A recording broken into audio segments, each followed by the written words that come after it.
Hi, everyone, and welcome. We are going to wait a few minutes as people begin to log on and we get a bit of a crowd before we begin.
All right, it looks like we have a pretty steady flow of participants at this point, so we're going to go ahead and get started. Hello, everyone, and welcome. Thank you for joining us today. This is an information session about room selection for academic year 26 to 27, what that process really looks like, what steps you'll need to take, and what to expect along the way. So we're really hoping by the end of this presentation, our goal is for you to feel clear, prepared, and confident about the process.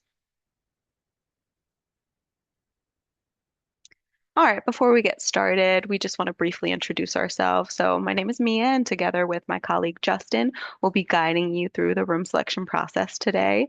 We also have other housing team members here, Lorena, Menley, Sophia, as well as some members of our communications team, Christina and Katie, and a few RHLO representatives who can answer questions about the student experience. All right, so what's on the agenda today? So today's presentation is going to be pretty brief and then we'll go into Q&As. So it'll be about 25 minutes long. We'll really start with an overview of what's new this year. Then we'll provide a refresher on the process and go through the six steps of room selection. And then at the end, we'll really open the floor in the Q&A for questions that you all may have. All right, let's start with what's new and exciting this year. So there are two new buildings available for room selection, 548 West 114th Street and 542 West 112th. Because they are new, we don't have any historical room selection data. I know a lot of students are eagerly asking what their chances are and how might students select. Well, because they are new, we don't have any predictions for how classes might choose into these two buildings. So starting with 548 West 114th. So this is a corridor style brownstone that offers mostly single rooms and some doubles. There are multiple single use bathrooms per floor, and those are cleaned weekly by facilities. The building has two large communal areas on the first floor and also in the basement. And because the building offers corridor style singles, you do not need to be in a group to select into it. For 542 West 112, this is an apartment style building that offers a mix of singles and double rooms and different configurations around the building, including studios, one, two, and three bedroom apartments. So each apartment has a private kitchen and bathroom that the residents are responsible for cleaning, and the building is air conditioned. I know a lot of students are excited about that. And because the singles in this buildings are part of apartments, you must be part of a group to select into it. So, in addition to those new buildings up for selection, there are a few other updates that we wanted to make you all aware of. Firstly, Hartley, Ween, and 503 West 121st Street will not be available during room selection. We've updated the filters used in our residential hall directory to help you and your group narrow the options based on your group's size and composition. We'll get more into that later in the presentation. And we've made a small change to the order of operations during the room registration process. So now you'll be signing your statement of intent before the group formation process. And Broadway Hall's sixth floor will be designated as all female housing. And then lastly, there will be ongoing construction at a Barnard-owned building near 47 Claremont. So for those who are potentially interested in that building, that's a good point to know beforehand. So before we get into the details, let's really start with the basics, room selection 101. So, firstly, really, what is room selection? I know most of you all have been through this process before, but some of you may be going through it for the first time. So, room selection is when all eligible undergraduate students declare their housing intent for the following academic year and then select a room. So, all undergraduate students have guaranteed housing unless they've moved off campus or taken a voluntary leave at some point in their Columbia career. So the order of selection is determined by seniority and class standing. So this means rising seniors select first, then rising juniors, and so on. So within those classes, the selection is determined by a random lottery. So this will keep the process fair and everyone has an equal opportunity to get a really strong lottery number. So let's briefly look at the timeline. This is just a quick snapshot. If you're interested in seeing all the important dates for room selection, you can go to our housing website under the important dates tab and really see the details there. So the first events will begin later in this month. So on February 19th and 20th, students who are pre-assigned to rooms will declare their intent to live on campus next year and go through the entire process starting from the statement of intent all the way through the occupancy agreement. These populations are RAs or students who are assigned through disability services. Then from February 23rd to March 6th, students who want to select their room will declare their intent to participate in room selection. So this is the time when those students form housing groups if they wish to do so. And then on March 24th, you'll find out your lottery numbers and appointment times. And then appointments will officially begin on March 27th and go all the way through April 24th. Now it's time to talk about the specific steps you'll be taking to complete the process. And Justin will give you an overview and then take you through steps one and two. All right. Room selection always seems like a lot, but it's really just a couple of steps when you break it down. First, you will need to declare your housing intent. Then, you need to understand your point value and how it impacts your selection. Next, you'll register as part of a group or as an individual. Then, after registration, you need to start exploring your housing options to make a selection plan. And then finally, you'll select a room and sign your occupancy agreement. It's very important that you sign your occupancy agreement. Um, Now, let's kind of dive into step one. All students have to declare your intent for next year. This tells us whether you plan to live on campus, study abroad, live off campus, or take a leave of absence. If you do not declare your intent, you will lose your guaranteed housing status. This is very important to remember. Now, some students are already assigned housing before room selection begins. So let's kind of talk about what step one looks looks like for them. These students include RAs, students in SIC and fraternity and sorority life housing, students with disability accommodations. Pre-assigned students need to declare their intent February 19th through 20th, which is coming up next week. Your assignment will appear in the housing portal, and once you sign your occupancy agreement, your process is complete. Now, let's take a look at step one for the other students. All remaining students will declare their intent between February 23rd and March 6th. This includes students who plan to participate in room selection, study abroad, live off campus, take a leave of absence.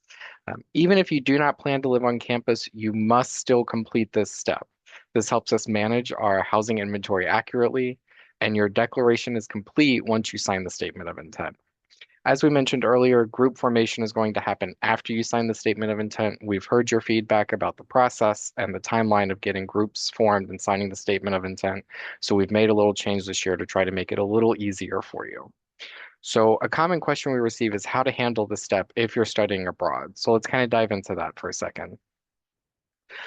If you are studying abroad during the fall 2026 or the full academic year, you need to declare your intent as study abroad.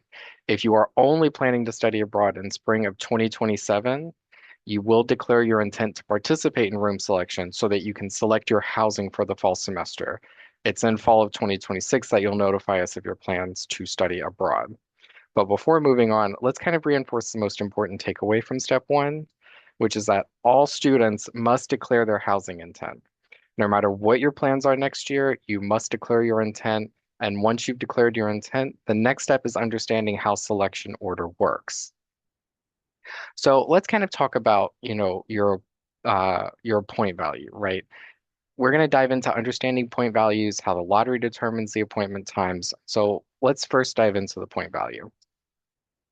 Each student receives a point value based on the class year. So a rising senior is assigned a point value of 40, rising juniors 30, etc. Because many students share the same point value, this is why there is a random lottery used in the process.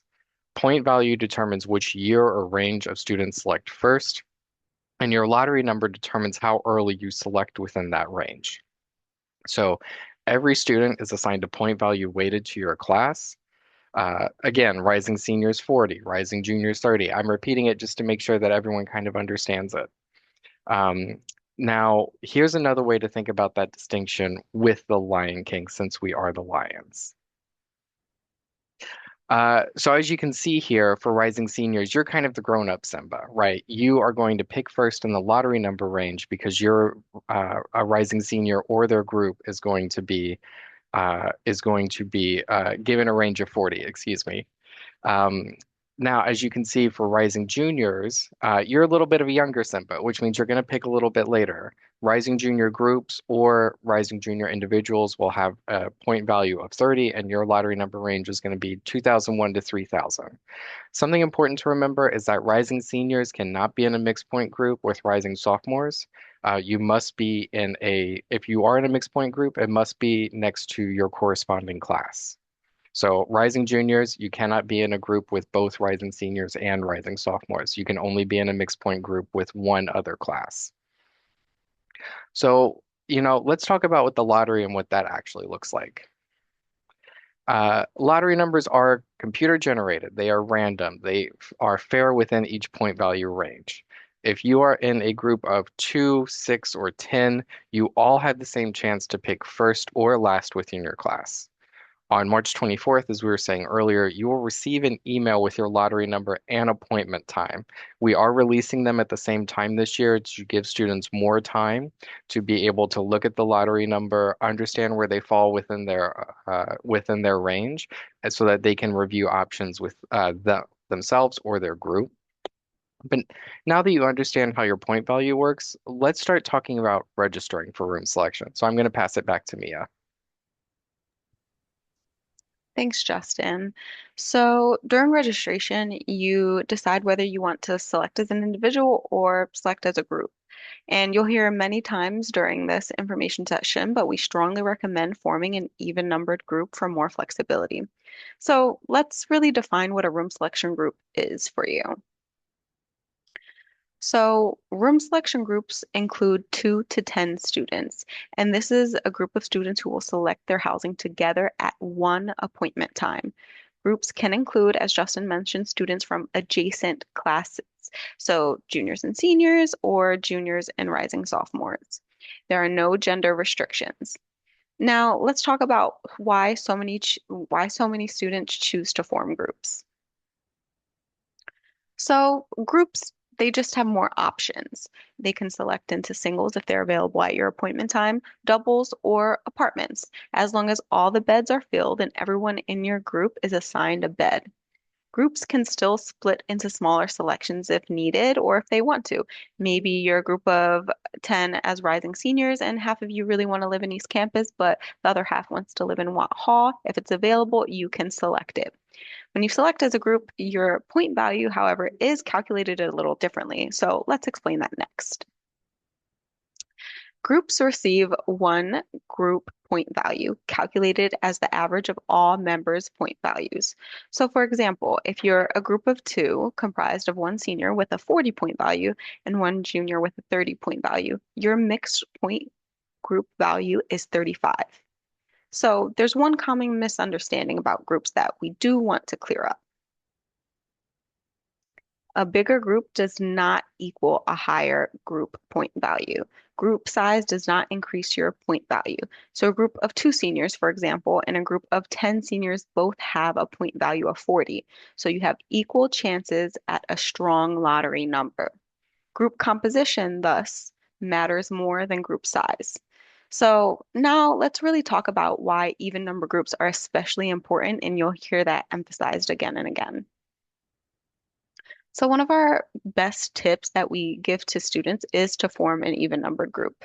And that's because when all corridor singles are gone, even number groups can still select into corridor doubles. So this really allows you to pick your own roommate and to choose based on what's available, the building and preferences that you want.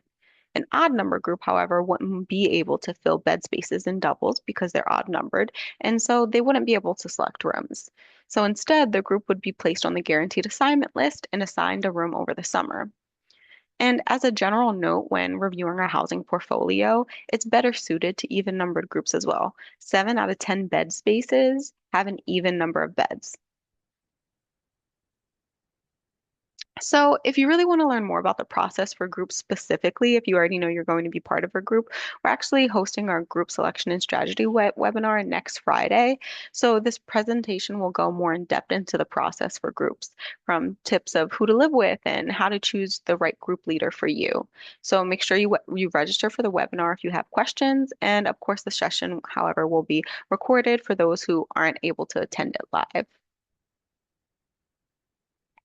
So, if you're thinking about participating as an individual, you need to be aware that individuals can only select into spaces designated for one person. So, those are primarily corridor singles. This is because you must fill a room entirely during selection. And as an individual, you can't select into a double room. So corridor singles are limited for rising juniors. So once they've been filled, individuals will not be able to select a room during their appointment and will be placed on the guaranteed assignment list. So our best tip again for avoiding the guaranteed assignment list is to participate as a group, but an even numbered group. So once you've registered for room selection, enjoyed an even numbered group as we've emphasized, it's time for you to prepare for your appointment. So the first step you should start with is exploring the residential hall directory. So you can access this through our website under Explore Residences. So the directory has a lot of filters that you can make use of. There are three primary ones: typical residence, group size, and housing style. So the typical residence filter can help you understand historically what the composition of that building is based on last year's room selection. So this filter really helps you get a sense of what building has previously housed your class in the past. And that way you can really prioritize your room selection plans before your appointment time. You can also use the group size filter to find buildings that accommodate your entire group into one apartment. So, for example, a group of six students who want to live together in a 6-person apartment, you can apply the 6-person group size filters to see those options. But keep in mind that groups can also split up. So, as I mentioned earlier, you should be looking at filters that can accommodate smaller group sizes. So, again, if you're that group of 10 seniors and five of you want to live in East Campus, but a few of you also want to live in Watt Hall, you can change your group size configuration to see what helps you, what accommodates your group if you divide up. And then finally, the housing style filter to choose a specific type of building. So our portfolio has three kinds of buildings: corridor, suites, and apartments. The key difference is really about the expectation of privacy and RA access to the space. In corridor and suite style buildings, RAs have access to all the amenities even if they are within a suite to do their rounds. Apartments, unlike corridor style and suites, offer more privacy.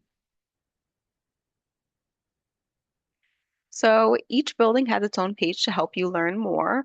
At the fast facts section of each page, you can understand really quick, high-level items from each building, like whether you need to be part of a group or you can select into it as an individual.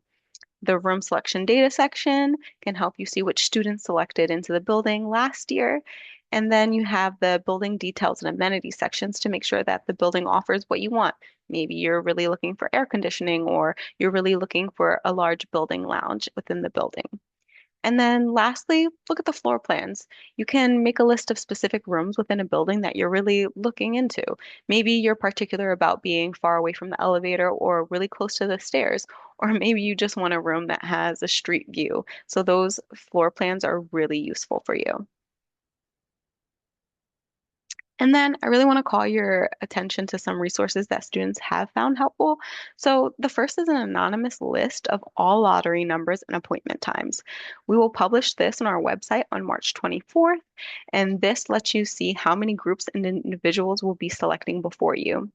Generally, we'll be sending an email to students about their lottery number and appointment times on March 24th. This year, we are not staggering those releases, but we're releasing them on the same day. We also open a live viewer of the selection portal so you can see which rooms are still available before the start of your appointment. So this will open up on March 26th, which is the day before appointments start. And we understand that this is a lot of information we're giving you in such a concise webinar, but don't worry, you'll find the links to these resources on our website once they are all live. And then I really want to give a final plug to a really great resource, which is the portal demo. So the demo really mimics the selection process and experience for students. This way you can get a real feel for the portal before your appointment time. So this is especially important for group leaders and individuals because it gives them a chance to really practice that navigation and selecting rooms beforehand. And as a quick note, when we did our room selection survey, it really showed that students who used the portal demo this past year had an overall better experience during selection than those who didn't. So this year, we really ensured that the demo mode will be available any day that there are not appointments. So that includes weekends and spring breaks. So this will really open a lot of opportunity for students to prepare before their appointment time. Now I'll pass back over to Justin to take us through the final steps. All right, I'm back, everyone. So let's talk about step five, selecting a room. It's always important to remember that the appointments begin on March 27th this year. So the room selection appointment time. The appointment is when room selections are made in the portal. Each group will receive a single appointment time, and the group leader is the only member of the group who can access the selection portal.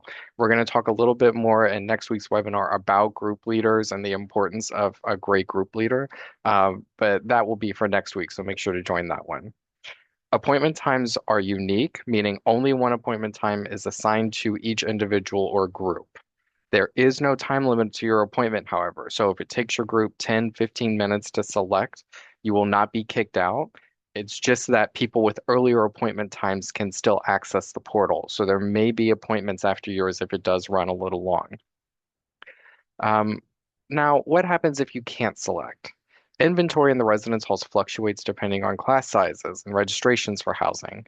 This means that some students may not be able to immediately choose a room during room selection.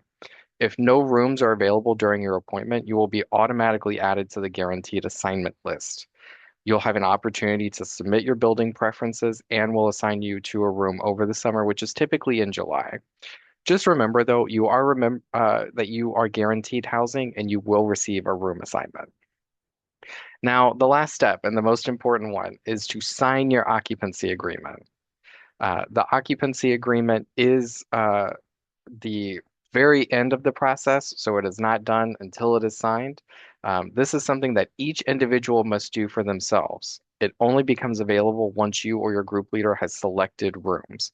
Please complete this step because if you don't, you may be putting your room assignment at risk. Now, before we open the floor for any questions that you may have, we're just going to go over some frequently asked questions first and dive into them a little bit. Um, where can you find more information? Well, the best place to look is our website. We have a lot of content dedicated to room selection. Everything we went over today can be found at housing.columbia.edu/room selection. Our calendar on the website also includes all the room selection dates, as well as other important dates like health and safety inspections and checkout. And as we mentioned earlier, our residence hall directory has a page for every building to help you learn more. And of course, I always recommend you follow us on Instagram. We post a lot of tips and FAQs to help demystify the process. Even as we get questions during the registration period, we just try to act quickly to help make this process as easy as possible for everyone. Of course, most importantly, always read your emails. We send reminders when actions are required, when deadlines are approaching, and also links to helpful resources. Now, we're going to dive into this again really quick. Does my group size impact my lottery number? No, your group size does not correlate to your lottery number. The lottery number is randomly generated within your range. So the range in which you can expect your lottery number to be is determined by your point value. And a higher point value means a first pick lottery number. But the group point value is the average. This means that a bigger group doesn't get a better lottery number. So group makeup is more impactful than group size. Next, can my group leader assign one person to a double? No, they cannot. A group must be able to fill all beds in a space. So a single person cannot be assigned to a double room. This is why we talk about even numbered groups, because let's say your group is unlucky and there are no more corridor singles left, and you have an odd numbered group, and there are no odd numbered suites remaining. Unfortunately, you will not have any options where you can fill all the beds in the rooms. So just make sure to take your group size into account because you will not be able to assign only one person to a double room. Now, something that we were talking about this year and that we're gonna raise really quickly, what is the difference between a suite and an apartment? You've heard us talk about this in years past where we say if it walks like a duck, talks like a duck, right? So suites like Carlton Arms and 600 West 113th look like a traditional suite, right? It looks like an apartment on a floor plan. RAs can access all the suite amenities though. So that is kind of the difference. The other thing is that groups do not need to fill every room as long as there are no half-empty doubles. So if you're a group of six and you see that there are 10 spaces available in a Carlton suite, you do not have to be in a 10-person group to be able to select into those spaces. You can select six, four, whatever your group decides.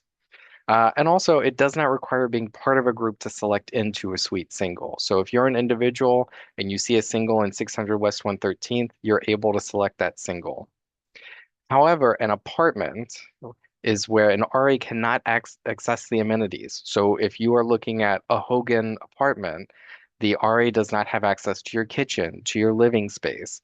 And that's kind of what we're referring to. Uh, but the other thing that's important is that a single person cannot select into an apartment, right? Because all beds have to be filled within that apartment. So you must be part of a group to select into an apartment. That's very important to remember. Now, the floor is yours. Let's take a look at some of the questions we've been getting and see what we can answer. Oh, I actually see that everyone's answering the question, so that's great.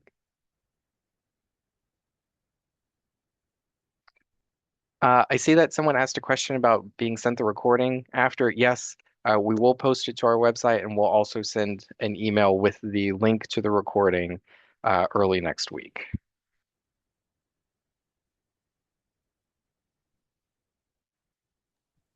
I can answer the question live about studying abroad. So we understand that some students maybe won't find out their decision to study abroad until after room selection. So for students in those cases, we would recommend you going through the regular room selection process. And once you have the confirmation that you will be studying abroad in the fall, then you cancel your housing so that other students may be assigned to that space during the summer. But if you already know that you will for sure be studying abroad, during the housing declaration process, during room registration, you can register as studying abroad. So that's for study abroad for the fall. If you're studying abroad for the spring, you would just go through the regular room selection process and you'll find out more information in the later fall months about how to cancel your housing for the spring, um, and how to check out and proceed with those steps. Yeah, and I'm going to take this next one. If we're in a group of two, could each person get a single in different buildings? Is this a possibility? Yes, it is. Um, if you are in a group, the group leader is able to assign everyone in the group wherever they would like in the portfolio. So if four want to go in one building and then two want to go in another building, that is totally possible. One of the things to always keep in mind, though, is that if you are a group of six and you decide you want try to go for a seven-person apartment, you will not have enough people to be able to fill it. But the other thing is that then if some people in the group want a five-person apartment, then that means that the sixth person in your group is going to be assigned to a single somewhere in order for everyone to be able to complete the room selection process. But absolutely, we see it all the time where students are in a group of two, but then singles are available. So one student takes a single in one building and then they take a single in a different building.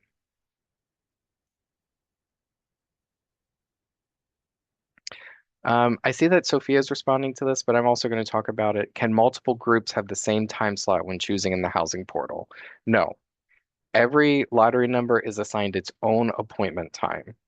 So what that means, as Mia mentioned, on March 24th, we will be releasing the lottery numbers, the appointment times, as well as the document that outlines all the lottery numbers and appointment times so that you can see how many are before you.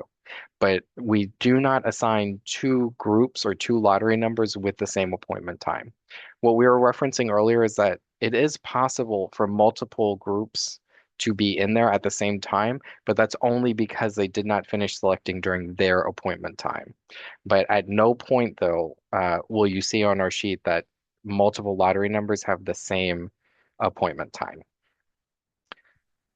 So I see a question regarding disability service accommodations that I'll answer live. So if you choose to just go through the regular room selection process, we will still hold the space that we originally offered to you. If you are able to select into a space that meets your approved accommodations, we will release the room to be assigned over the summer. But if you don't select a space, we would assign you back to that space after the room selection process is done. Yeah, and I'll take this one. Where can I find the room selection portal demo? It is within the room selection application process. So you do not have to go far to find it. It's only open during certain times though. So it will open the first time on the Monday of spring break, and then it will be open until room selection appointments begin. But it will be within the process. On the days that it's open, you will land on a landing page that lets you choose whether you want to go to your room selection information or to the room selection demo process.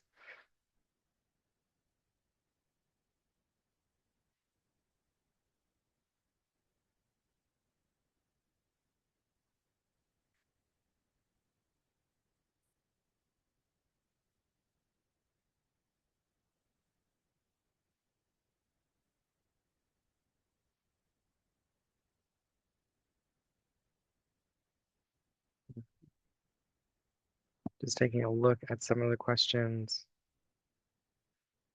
Yeah, I see this one here. Is the rule about sophomores not being allowed in a group with seniors still apply if the sophomore took a leave of absence? So that is still the case, right? Because it comes down to the point value. Naturally, if you have a question about your point value, you can reach out to us if you feel like you need any clarification because you took a leave of absence, things like that. But if you are classified in our system as a rising sophomore, you are not able to be in a housing group with a rising senior.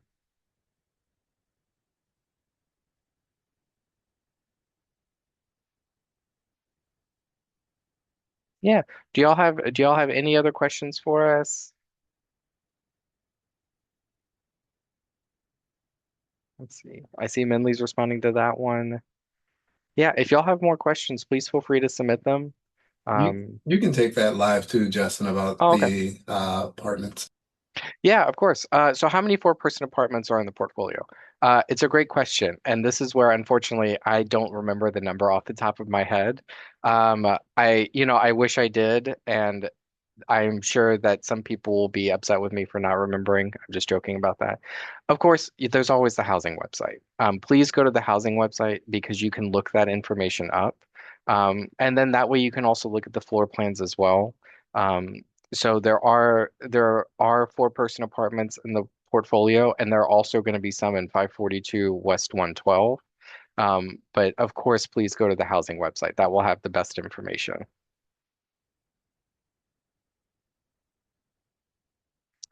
Let's see. I'll take this one.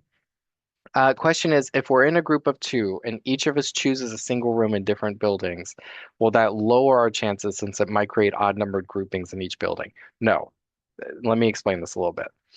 If you are in a group of two, then you will go through room selection as a group of two.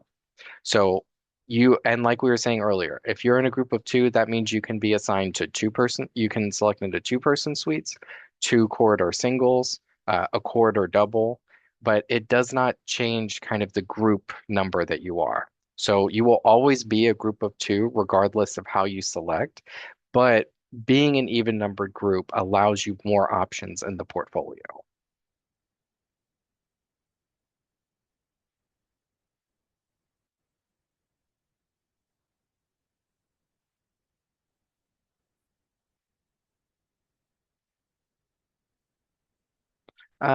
Let's see. How likely is it for a junior to get into a single? This will come down to your lottery number. There is always a point during selection where we run out of corridor singles, and there are two factors to this. The first and most important is your lottery number. The second is how do people ahead of you pick?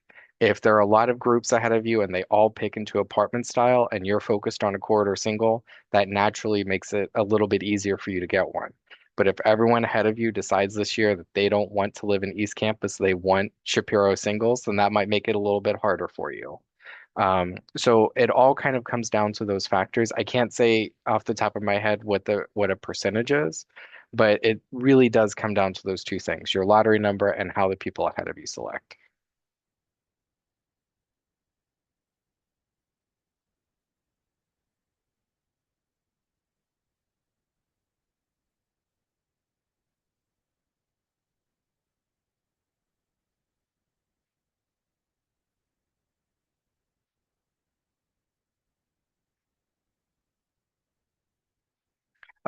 Are there two-person apartments? Yes, there are two-person apartments. Of course, again, please feel free to visit the housing website where you can see a breakdown of our rooms and which buildings they're in.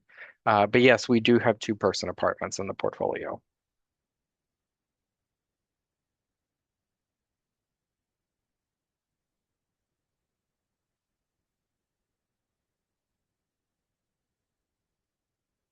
Yeah, and I think maybe we'll give it another minute to see if there are more questions.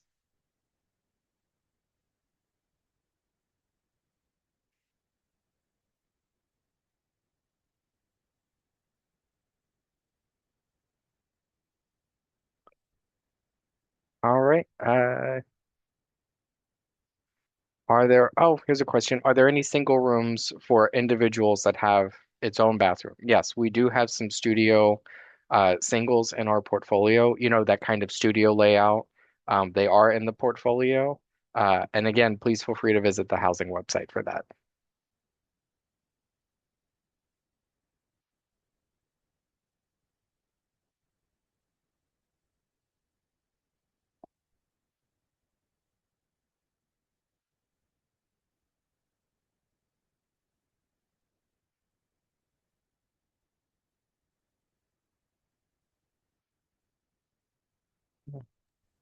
I'll jump in and answer a few of these questions. I think Menly is answering one right now. What's the difference between, I think, single and BR on floor plans?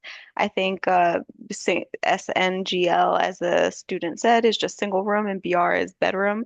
So some will say like one bedroom apartment, so that'll have two beds and in a one bedroom apartment, and then the single is typically are more corridor style singles, although the apartments within them say singles too if there are single rooms in apartments.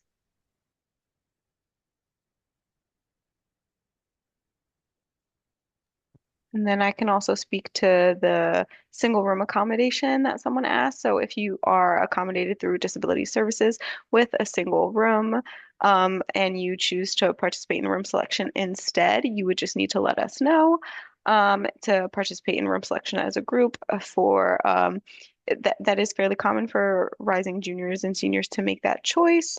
We really recommend, of course, for you guys to take the offer that we give you for your housing accommodation, though, of course.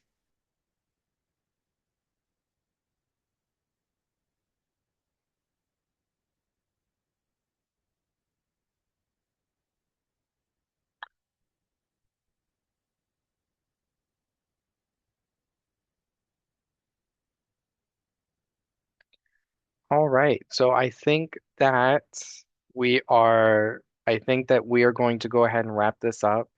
Just want to take a moment to say thank you to everyone for joining us today. Like we said, this will be available on the website, and we will send an email of the webinar with a link to the webinar early next week. Of course, if you have any questions, you are always welcome to reach out to Housing about it. And otherwise, just thank you everyone for joining us today. We greatly appreciate it.